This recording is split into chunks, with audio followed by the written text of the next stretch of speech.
अपने प्रोग्राम के आखिरी सेगमेंट में मौजूद हैं। आखिरी सेगमेंट में हम बात करेंगे उन लोगों के हवाले से, हम कुछ भी अपने टीवी चैनल्स पर, हम कुछ भी अपने आप देख रहे होते हैं, मूवीज़ में देख रहे होते हैं या फिर अपने सोशल मीडिया पर देख रहे होते हैं, कुछ स्टोरीज़ आ रही होती हैं, उनके पीछे उन स्टोरीज़ को किसने लिखा होता है, उनके हवाले से बात करेंगे। हमारे साथ मौजूद हैं आज शहजाद राव साहब, जो कि बायोग्राफी एक्सपर्ट हैं और यूट्यूब और सोशल मीडिया पर स्क्रिप्ट राइटर भी हैं। अस्सलाम वालेकुम। वालेकुम अस्सलाम। कैसे हैं आप? जी अल्हम्दुलिल्लाह। बहुत बहुत शुक्रिया प्रोग्राम में आने के लिए फर्स्टली। आपका बुलाने का शुक्रिया जी। नहीं सर, आपका शुक्रिया।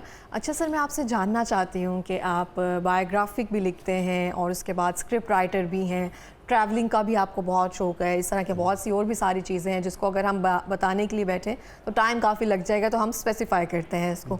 सबसे पहले तो आते हैं इस चीज़ की तरफ, ट्रैवलिंग का जिनको शौक़ होता है ना, वो लिखने में वैसे भी अच्छे हो जाते हैं क्योंकि आपका एक्सपोजर जो है वो बढ़ता जाता है। तो ये कब से सिलसिला शुरू हुआ? ये सिलसिला जो लिखने पढ़ने का जो सिलसिला शुरू हुआ 1980 से लेके 1990 के दरमियान, ये मेरा एजुकेशनल एकेडमिक टाइम है। अच्छा। इसी के अंदर मैंने अपनी मैट्रिक किया, ग्रेजुएशन किया, मैंने अपना एक मास्टर्स किया, दूसरा किया, फिर लॉ किया मैंने। तो इसके दरमियान में हमारा सोशल मीडिया तो अदब ही था। हाँ जी। या पोइट्री थी, फिल्म थी, ड्रामा था। तो वो वाला ये जो दौर है, ये एक लाजवाल दौर था अदब के हवाले से। तो यहाँ से पढ़ने लिखने का शौक़ शुरू हुआ। तो फिर इत्तफाक से 92 में मैं बिज़नेस में चला गया। फिर बिज़नेस में मैंने 30 साल 2022 तक मैंने 30 इयर्स जो है ना वो प्रैक्टिकल फ़िज़िकल बिज़नेस किया। यहाँ चीज़ें ख़रीदने के लिए या चीज़ें बेचने के लिए। तो बेचने के लिए जाते थे तो यूरोप और आसियान में, और ख़रीदने के लिए चाइना और थाईलैंड में। तो इस हवाले से फिर ट्रैवलिंग भी तकरीबन मेरी यूरोप में रही, आसियान में रही, जीसीसी में रही, चाइना और रशिया में रही। तो उस लिखने पढ़ने के साथ साथ ये जो एक्सपोजर था, इसने मुझे बहुत ज़्यादा मेरी जो डेफिनेटली जो फ़नकार लोग होते हैं, जो लिखने वाले लोग होते हैं, उनकी ऑब्जर्वेशन डिफरेंट होती है। वो मुख्तलिफ़ तरीके से पहलू ढूंढ लेते हैं। जी, वो मुख्तलिफ़ तरीके से वो दुनिया को ऑब्ज़र्व करते हैं, इमोशंस के साथ, सेंटिमेंट्स, रोमांस, सब चीज़ों को ऑब्ज़र्व कर रहे होते हैं। फिर मैं चूँकि बिज़नेस करता था तो मैंने बिज़नेस भी एक्सप्लोर किया, पॉलिटिक्स भी देखा, मुआशरों को ऊंचा नीचा भी देखा, ज़िंदगी की तमाम ऊंच नीच जो है ना वो आपने इसमें गुजारी जी। और 2022 में फिर मैंने अपना फ़िज़िकल बिज़नेस, क्योंकि पाकिस्तान में इंपोर्ट बड़ी सख्त हो गई, टाइट हो गई डॉलर की प्राइस बढ़ने से, क्योंकि हमें डॉलर चाहिए होते थे इंपोर्ट करने के लिए। तो फ़िज़िकल बिज़नेस मैंने ख़त्म करने के बाद 2022 में मैं रिटायरमेंट पे चला गया। लेकिन वो रिटायरमेंट ओनली 36 आवर, क्योंकि 24 घंटे गुजारना मुश्किल थे कि यार इतना जिसने सफ़र किया हो, बिज़नेस किया हो, इतनी एक्टिव लाइफ गुजारी हो, बहुत टफ हो जाता है उसके लिए फ्री बैठना। तो फिर मैंने बाकायदा पढ़ना शुरू कर दिया। वही जो मेरा राइटिंग स्किल था, मेरा जो स्टोरी राइटिंग थी, उसको मैंने पॉलिश किया। फिर मैंने पढ़ना शुरू किया। मैंने कनाडा से पढ़ा ऑनलाइन, फिर मैंने सैंटियागो यूएसए से पढ़ा, इंडिया से पढ़ा, पाकिस्तान से डीजी स्किल और आई स्किल से पढ़ा। अब आपने सोचा कि अपने आप को वक्त देना है, जो चीज़ें मैं फिर मैंने 2 साल बाकायदा मैंने फ़िज़िकली क्लास में जाके पढ़ना सीखना शुरू किया, क्योंकि लैपटॉप चलाना नहीं आता था। सारा ऑनलाइन काम करना शुरू किया। 2 साल के बाद मैंने लास्ट ईयर के शुरू में मैंने लिंक्डइन पे अपनी प्रोफाइल ऑप्टिमाइज़ की। तो लिंक्डइन से मुझे एक लीड मिली, जो आप बायोग्राफी के लिए एक असील अतार उनका नाम है, ब्रिटिश एक सेलिब्रिटी हैं फैशन से रिलेटेड। उन्होंने आपको अप्रोच किया थ्रू लिंक्डइन? यस। तो मैंने उनको अपनी लीड भेजी, तो उन्होंने कहा मुझे कुछ काम करना है। तो फिर बहरहाल उनसे मेरी मीटिंग्स हुई। फिर हमने एक वर्क फ्लो बना के लिखना शुरू किया। तो जब 3 चैप्टर मैंने लिख के भिजवा दिए, तो चौथा चैप्टर की जब रिकॉर्डिंग थी तो उन्होंने कहा कि मेरे पास पहले वक्त नहीं निकला, जो आपने 3 चैप्टर लिखे हैं, तो ये आप क्या लिख के भेज रहे हो, ये नहीं मुझे चाहिए, ये जो फिक्शन स्टोरी बायोग्राफी चाहिए। तो मैंने, क्योंकि जूम मीटिंग पे रिकॉर्डिंग होती थी, तो वहाँ से रिकॉर्डिंग वो पे मुझे 3 चैप्टर्स लिखने में कितना टाइम लगा था? एक चैप्टर लिखने को तकरीबन, चूँकि मैंने 17 चैप्टर लिखे, तो एक चैप्टर लिखने को 100 घंटे लगते थे, 100 आवर्स फॉर 1 चैप्टर। तो आप देख लें 1700 घंटे ये हो गए 17 चैप्टर्स में। और उसके बाद कुछ रिवीजन्स हैं, कुछ इंटरव्यूज़ हैं जो इसी बायोग्राफी का हिस्सा हैं, जिनमें उनके मेंटीज़ हैं, पार्टनर्स हैं, उनके क्लाइंट्स हैं, वो सारे इसके अंदर अब वो वाला सिलसिला जारी है। और मज़े की बात बताऊं, मुझे भी नहीं पता था कि इतना बड़ा प्रोजेक्ट बनने वाला। अल्लाह ताला का शुक्र अदा करता हूं, ये अब 45 मुल्कों से बैक वक्त दिसंबर में प्रिंट होगा और 75 जो ऑनलाइन प्लेटफॉर्म है वहाँ से ये 3 फॉर्मेट में ये भी साथ पब्लिश होगा, जिसमें ई बुक होगा, ऑडियो बुक होगा और पेपर बैक होगा। तो ये मेरे मुल्क का नाम रोशन होगा। मैं बड़ा इस बात पे मुझे फ़ख्र है अल्हम्दुलिल्लाह कि अल्लाह ने मेरे से ये काम लिया कि इतना 1 लाख से ज़्यादा वर्ड्स मैंने लिखे इस बायोग्राफी में। तो जब 3 चैप्टर मुकम्मल हो गए तो उन्होंने कहा मुझे ये नहीं चाहिए ये इस तरह का लिखा हुआ। फिर जो बदी यहाँ पे जो एक बहुत अहम बात है, तो मुझे ऐसे लगा कि ये क्लाइंट स्लिप हो रहा है ना, ये सेटिस्फाइड नहीं है, शी इज़ नॉट सेटिस्फाइड, क्योंकि उनका अपना एक्सपोजर इतना बड़ा है। उनके पास दुनिया की 11 बेस्ट अवार्ड्स हैं, 30th powerful women, 50th powerful CEO, इस तरह के उनके पास दुनिया के बड़े बड़े फोर्ब्स ने उनको रेट किया हुआ उन्होंने। तो फिर मैंने अल्लाह से दुआ की वहाँ ही बैठे बैठे कि या अल्लाह कुछ मेरे मुल्क की इज़्ज़त का सवाल है। मैंने उनसे एक क्वेश्चन किया, मैंने कहा अच्छा आप मुझे गाइड कर दें। तो उनके साथ में उनका स्टाफ बैठता था मीटिंग में, तो उन्होंने अपने स्टाफ से कहा कि इसको ये ना बुक्स भेजो।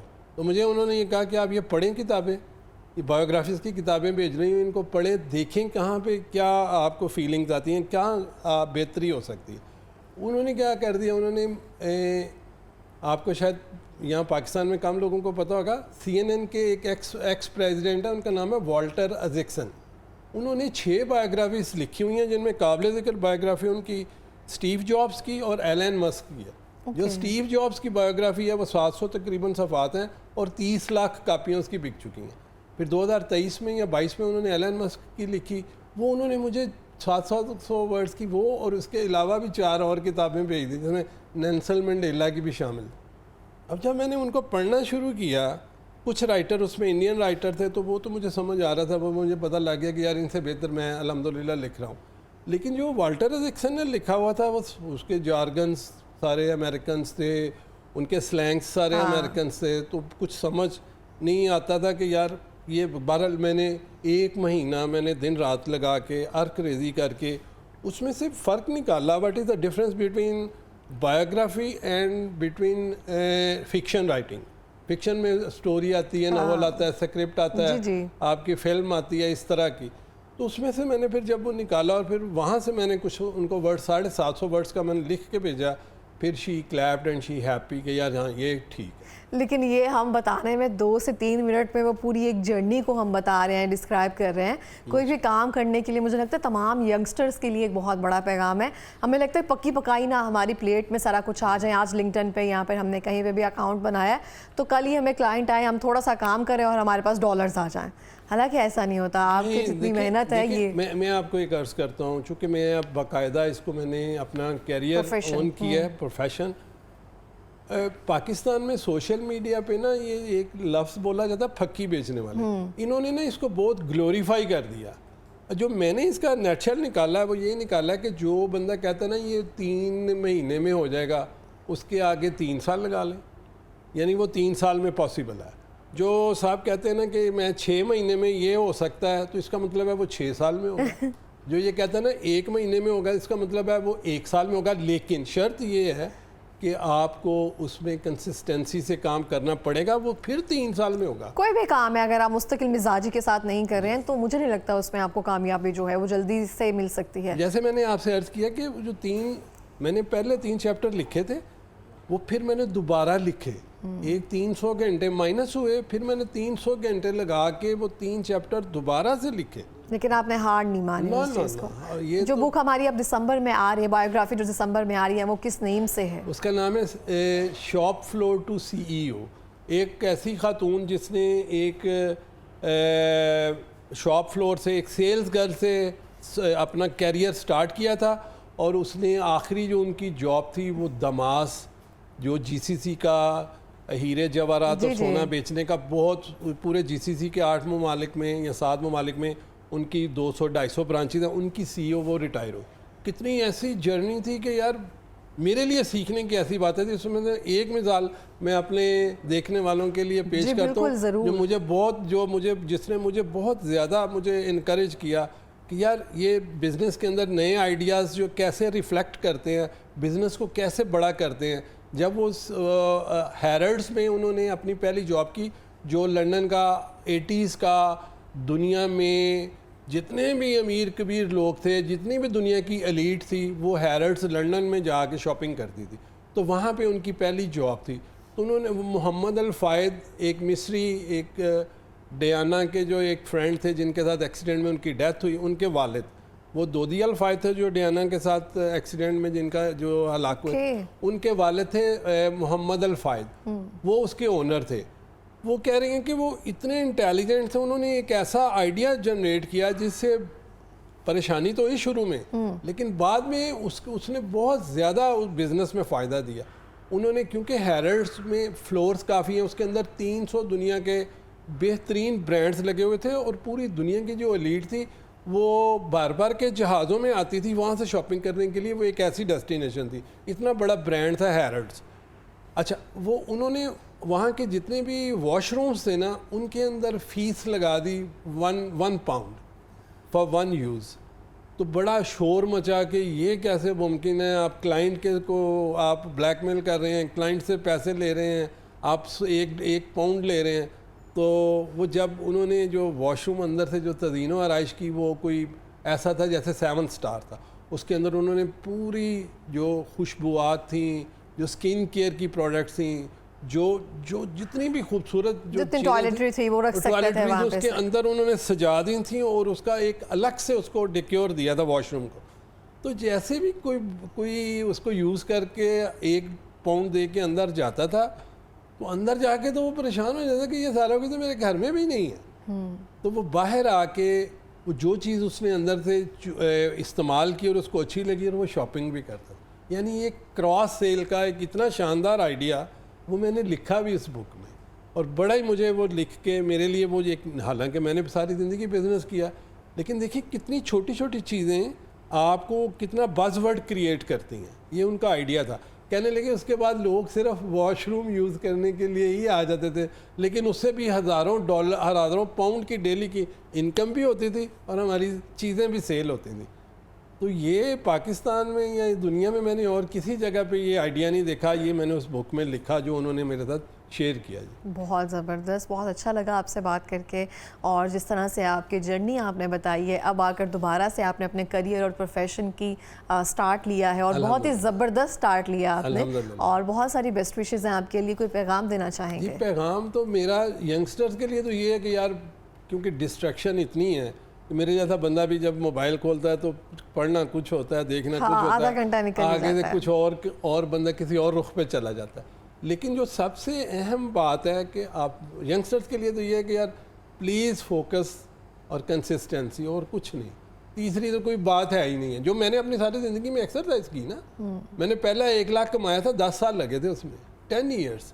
तो वहाँ से हमारे अंदर तो कंसिस्टेंसी और बिलीफ और स्ट्रगल और रिजिलियंस जो है वो तो हमारे अंदर घुटी हुई है। अब जो एक मैसेज जो है ना, वो मैं अपनी हम उम्रों को देना चाहता हूँ, जो मेरी तरह के रिटायर्ड लोग हैं 60 साल या इसके ज़्यादा से, लेकिन वो जज हैं, वो बैंकर हैं, वो अफसरान हैं, वो पढ़े लिखे लोग हैं, प्रोफेसर हैं, वो प्लीज़ मेरी तरह निकलें, अपने बच्चों का हाथ पकड़ें। मेरी उनसे रिक्वेस्ट है, उनसे दरख्वास्त है कि इस मुल्क में हमारे बच्चों को बहुत ज़रूरत है गाइडलाइन की। आपके पास कैरियर्स की, आपके पास बिज़नेस एक्मेन होगा, आपकी कैरियर्स की आपके पास एक्सपर्टीज़ होंगी, आपके पास पढ़ाने की एक्सपर्टीज़ होंगी। तो प्लीज़ आप बजाय इसके घर बैठ के और कोई लड़ाई झगड़ा करें बच्चों के साथ या बेगम के साथ या इजराइल का इंतज़ार करें, तो बेहतर है कि आप मेरी तरह बाहर निकलें, पढ़ें लिखें और अपना जो भी उन्होंने सीखा है अपनी ज़िंदगी में वो फीडबैक वो आप माशरे के साथ शेयर करें। और मेरा तो ये पैगाम है मेरे जैसे जो रिटायर्ड लोग हैं उनके लिए भी और यंगस्टर्स के लिए। बहुत बहुत शुक्रिया प्रोग्राम में आने के लिए। बहुत सारी दुआएं और बेस्ट विशेज़ हैं आपकी जो आने वाली बायोग्राफी है उसके लिए, और मज़ीद भी जो क्लाइंट इंगेज है ना वो आपकी बढ़ती जाएगी। एक बात अगर आप फॉर श्योर जी, अभी जैसे मैंने लिंक्डइन पे मैंने अपनी एक प्रोफाइल ऑप्टिमाइज़ की, तो देखिए मैंने लगातार 300 से ज़्यादा पोस्ट लिखी मैंने लगातार, यानी कोई एक दिन 300 दिन बहुत लंबा अरसा होता है। इसमें आप बीमार भी होते हैं, आप सफ़र पे भी होते हैं, आपका मूड भी नहीं होता, आपके पास टॉपिक भी नहीं होते लिखने के लिए, लेकिन मैंने कोई पोस्ट मिस नहीं की। और उसकी वजह से इतनी कंसिस्टेंसी से मैंने काम किया कि इस वक्त पाकिस्तान में जब लिंक्डइन का एक प्लेटफॉर्म है, फेविकॉन एक ऐसा प्लेटफॉर्म है जो सोशल मीडिया क्रिएटर्स की रैंकिंग जारी करता है। तो अभी जो लास्ट मंथ में उन्होंने जो रैंकिंग जारी की, उसमें मेरी रैंकिंग अल्हम्दुलिल्लाह, ये मेरे मुल्क के लिए एक एजाज़ है कि top 3% world wide LinkedIn creator हूँ मैं। ये देखिए, अगर इस एज में मैं कर सकता हूँ तो अच्छा बच्चे क्या करते हैं अब जो मेरे साथ जो वहाँ पे अटैच है, वो 15 दिन के बाद हम खुद मिस भी हो रहा ऐसे है, ही करते तो हैं। 15 दिन के बाद डिसअपीयर हो रहा है, कोई 1 महीने के बाद डिसअपीयर हो रहा है। उनके पास सवाए डिस्ट्रक्शन के, सवाए सोशल मीडिया के, सवाए इधर उधर जाने के, सवाए पार्टी करने के, उनके लिए कोई काम नहीं। बिल्कुल इस तरह से। बहुत बहुत शुक्रिया sir, thank you so much programme में आने के लिए और बेहतरीन पैगाम देने के लिए। और इसी के साथ ही मैं भी यहाँ पे